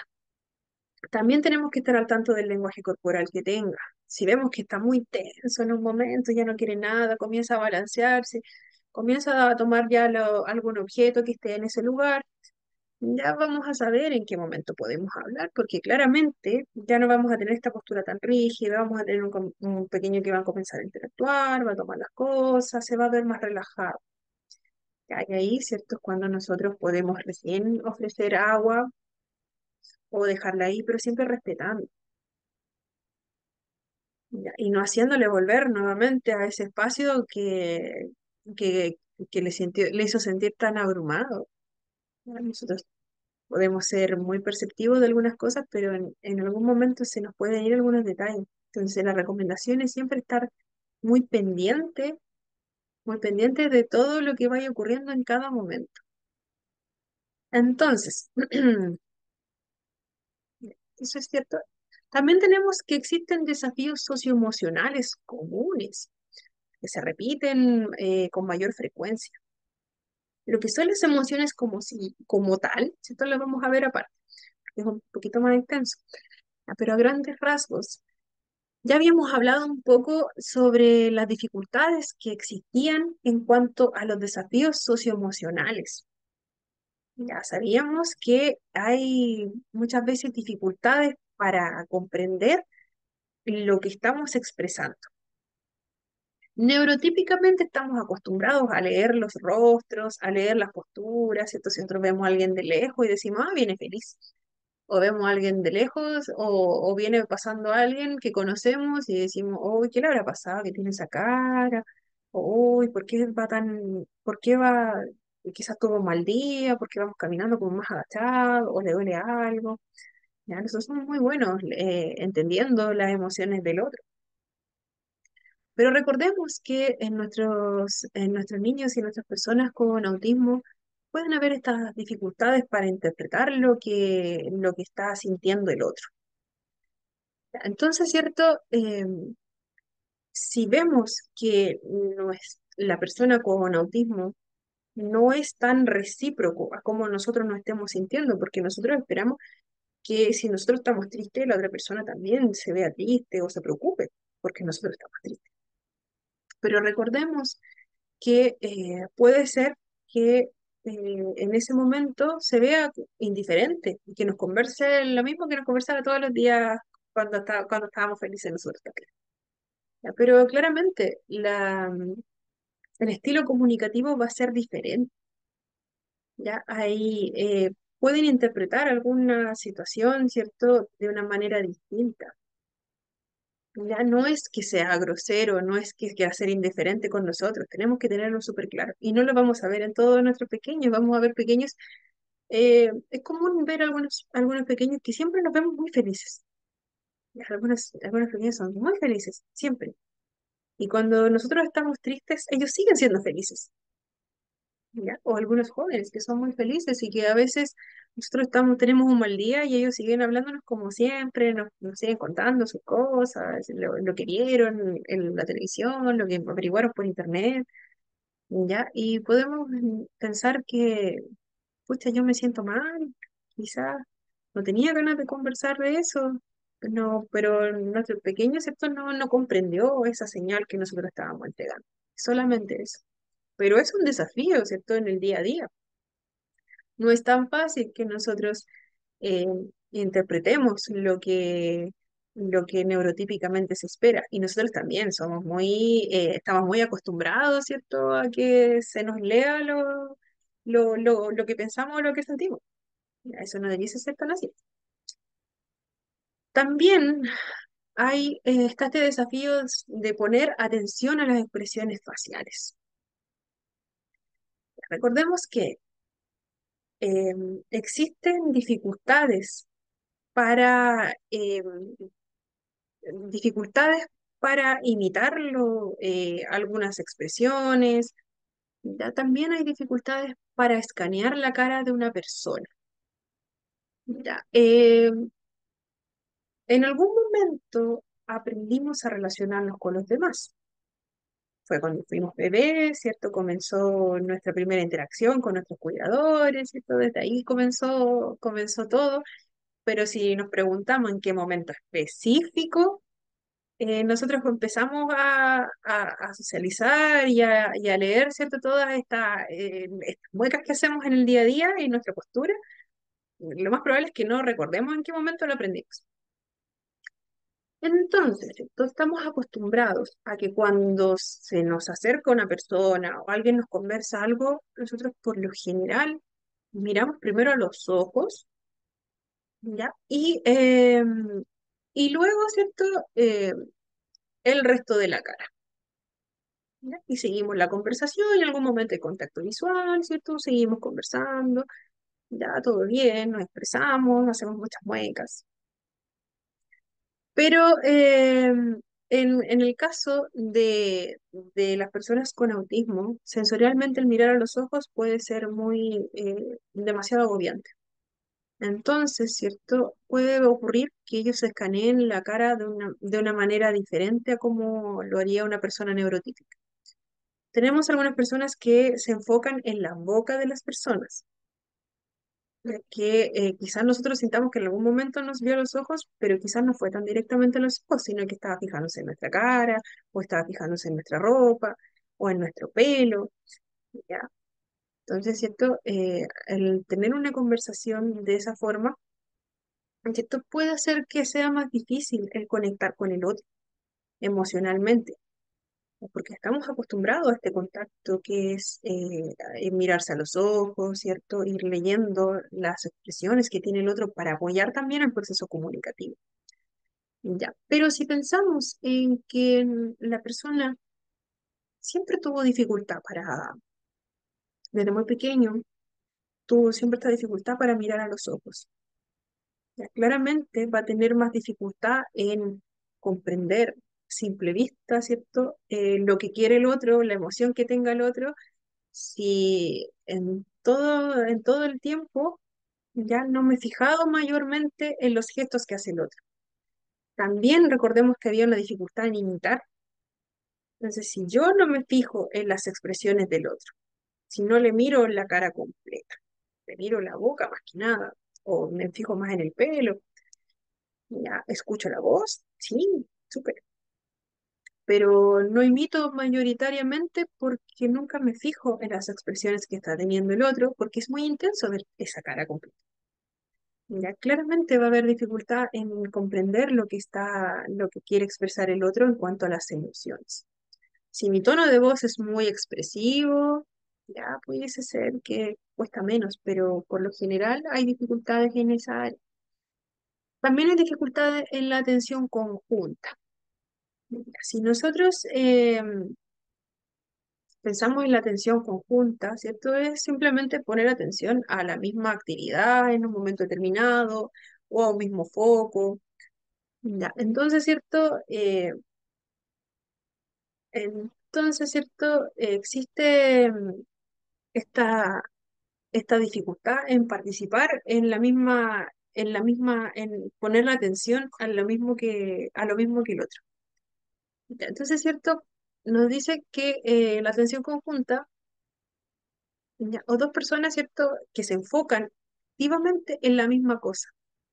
Mientras, ¿cierto? Estamos a la vez compenetrados con nuestro compañero, con nuestro par. Ya, por ejemplo, estamos trabajando una actividad en conjunto, estamos armando un juego entre los dos y a la vez nosotros estamos interactuando, ¿cierto? Estamos conversando y vamos armándolo. Ya, ese tipo de participación no se da tanto en el autismo. Puede ser difícil, ¿cierto? Recordemos que se da en muchas ocasiones que las personas con autismo tienen un hiperfoco, ya que ellos se enfocan en la tarea, en las partes de esa tarea en específico, y el compartirlo con un otro, ¿cierto? Que ambos trabajen en un objetivo en común, puede ser tremendamente difícil, ¿ya? Y eso también, ¿cierto? Va a llevar eh, a tener estos desafíos socioemocionales. ¿Por qué? Porque me va a costar mucho participar con un otro en una actividad de interés, por ejemplo, o realizar un proyecto con otro, el poder armar algo en conjunto, se me va a hacer muy complejo. Y eso también va a llevar a tener dificultades para socializar y a comprender, ¿cierto? El cómo me estoy sintiendo, cómo se siente el otro. A eso se refiere. Ah, y acá igual aparece, ¿cierto? Que el señalar, el que nosotros, eh, en que nosotros tengamos la intención de que el otro vaya a cierto lugar o algo que me gustó, yo lo indico para que, por ejemplo, mi mamá lo vea, o mi amigo, mi hermanito, ve algo que me gustó, si yo lo indico cuando soy pequeño, significa que quiero que el otro también participe de eso. Quiero que también lo vea conmigo, lo compartamos y lo disfrutemos. Ya, pero como aparece acá, ¿cierto? Una señal de autismo puede ser el no indicar o el no tomar a alguien que por lo general vemos a niños pequeñitos que todavía no tienen desarrollado el lenguaje, que toman a su mamá, a su figura de apego, la toman de la ropa o algo y lo llevan, lo llevan, ¿cierto? A que vayan, vamos a ver esto que me gustó. Ya, pero puede ocurrir que en el TEA, como existe esta dificultad en la participación en la atención conjunta, podemos ver que no se desarrolla esa capacidad o es difícil de desarrollar, ¿ya? Porque se hace difícil. Por lo general se da este trabajo en solitario. También hay otras habilidades, perdón, sí, otras habilidades sociales que pueden tener dificultades, que pueden ser un desafío. ¿Ya? Como lo son, ¿cierto? Entender la perspectiva o la intención de los otros. Ya recordemos que hay dificultades en la comprensión de las expresiones de un otro y también en el lenguaje implícito, en el tan famoso estoy diciendo una cosa, pero en realidad quiero decir otra. También, ¿cierto?, en relacionarse cómodamente con nuevas personas. Eh, Se da mucho que hay ciertas personas de confianza o personas que se han ganado esa confianza y hay otras personas que en ningún momento llegan a ser cercanas a una persona con TEA.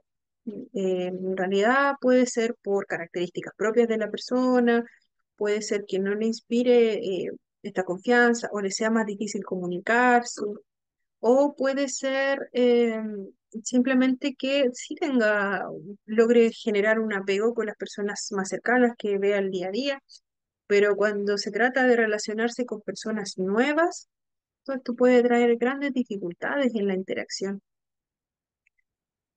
También existen dificultades en la participación en actividades de toma de turnos, incluida la conversación. Se trabaja mucho lo que son juegos por turnos, cuando los niños son pequeños. Ya se busca que también se trabaje con otros niños. Ya, por lo general, como les decía, dentro del autismo se privilegia mucho el juego solitario, ¿cierto? El poner atención a una actividad específica, pero el incluir al otro se puede hacer muy difícil.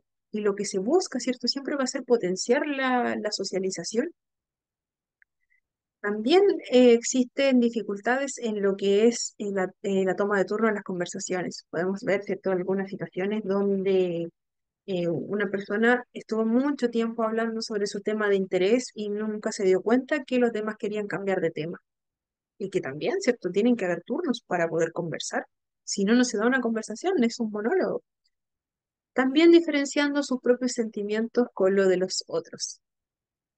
Ya recordemos que también existe, como lo veíamos en la clase pasada, esta empatía que muchas veces se puede ver dificultada por el, el no comprender quizás el sentimiento que está teniendo la persona en ese momento hasta que me lo digan, o puede ser que eh, la persona sienta demasiado, sienta lo que siente el otro, pero amplificado, como en el caso de la hiperempatía.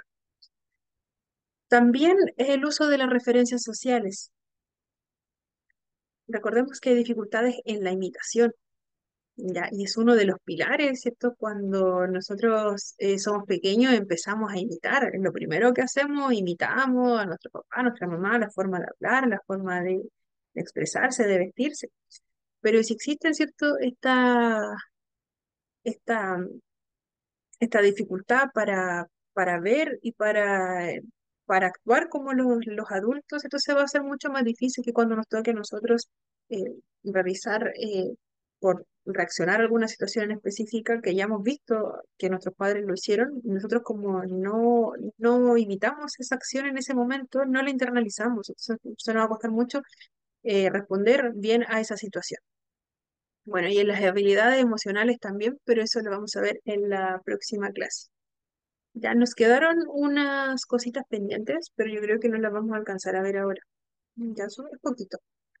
Ya son esas dos diapositivas. pero la vamos a ver en la siguiente clase con más detalle. Ya, esto es súper cortito, eh, tenemos que ponerle un poquito más de atención. Entonces, como la siguiente clase igual es cortita, vamos a dejarlo hasta aquí para que puedan descansar. Ya, así que voy a pasar la asistencia rápidamente.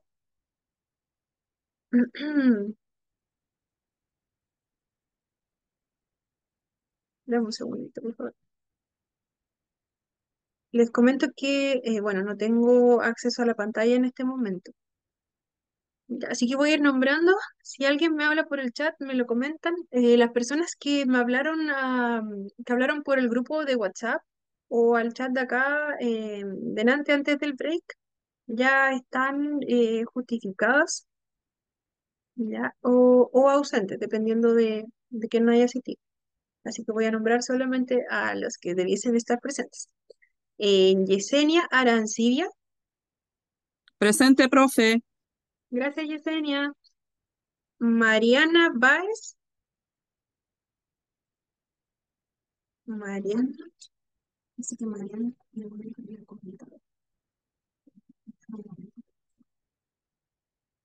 Sí. Dos personas con dificultades de señal. Luzvenia Barra. Presente, profe. Gracias, Luzvenia. Susana Belmar. Presente, profesora. Gracias, Susana. Macarena Cancino. Presente, profe. Gracias. Lilian Carrasco. Lilian. Jocelyn Chanqueo. Presente, profesora. Gracias, Jocelyn. Jennifer Cortés. Presente, profe. Gracias, Jennifer. Karina Díaz. Ah, Karina tenía dificultades de conexión también. Profe, ¿me escucha? Sí, sí. Lilian, Lilian Carrasco, acá estoy. Es que no podía activar el micrófono. Karina. Lilian Carrasco. Ah, Lilian. Ya, lo corrijo enseguida. Ya, Ya, gracias. muchas gracias, igual. Continuamos. Milton se retiró hace poquito. Catherine Hernández. Presente, profe. Gracias, Catherine. Daniela Ormazábal. Presente, profesora. Gracias, Daniela. Maciel Jara. Maciel Jara. Eh, Carla Macaya. Presente, profe. Gracias, Carla. Ida. Ida. mm, Ida no se encuentra. Jessica Morales. Presente, profesora. Gracias, Jessica. Paola Muñoz. Presente. Gracias, Paola. Lilian Olivares. Lilian Olivares. Elizabeth Olivares. Elizabeth Olivares. Dayan Ortiz. Presente, profe. Gracias, Dayan. Un momento. Continuamos. Claudia Parada. Claudia. Ángela Poloni. Presente, profesora. Gracias, Ángela. Fernando Quijada. Fernando. Presente, presente, acá estoy. Gracias, Fernando. Catalina Bueno, Ramírez. Catalina Presente. Ramírez. Gracias, Catalina. Silvia Rojas. Presente, profesora.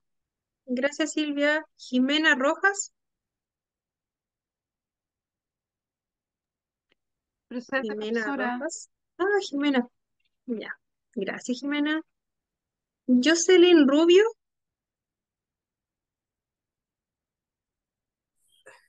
Presente, Josel- profe.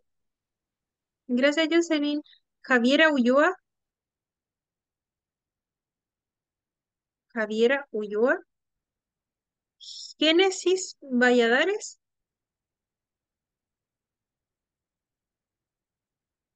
Génesis Valladares. Romina Vázquez. Romina Presente, Vázquez. profe. Ah, Romina, está presente. Gracias. Gracias. Ya, algunas personas no las nombré porque habían justificado que no iban a asistir. Ya. Y la recomendación, como siempre, es estar revisando constantemente su asistencia en caso de cualquier cosa, ¿cierto? Para irlo corrigiendo de inmediato. Si se me va alguna información, eh, Susana, Susana me había comentado que iba a subir una información. Sí, Susana, ¿me podría enviar a mí primero, por favor, para compartirlo? sí, yo se lo envío por interno. Ya, muchas gracias.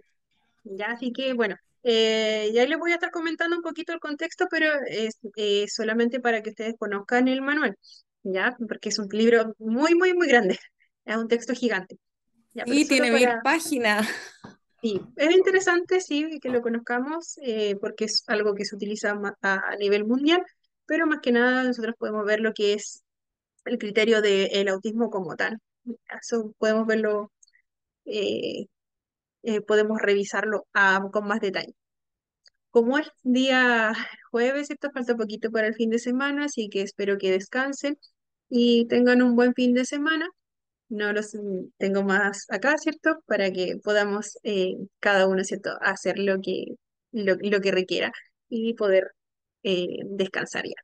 Que lo pasen súper bien, que estén bien. Profesora, yo el Sí. próximo martes, los días martes creo que no me voy a poder conectar porque me ofrecieron hacer práctica y empiezo la próxima semana. Y los martes tienen reunión los inspectores, entonces tengo que participar de esas reuniones.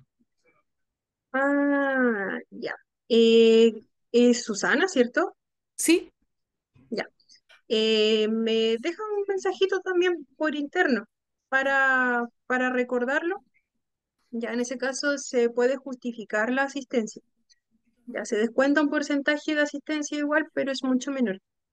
ya, Ya, profesora, así gracias. que para que estén al tanto también. Ahora sí, que estén súper bien. A descansar.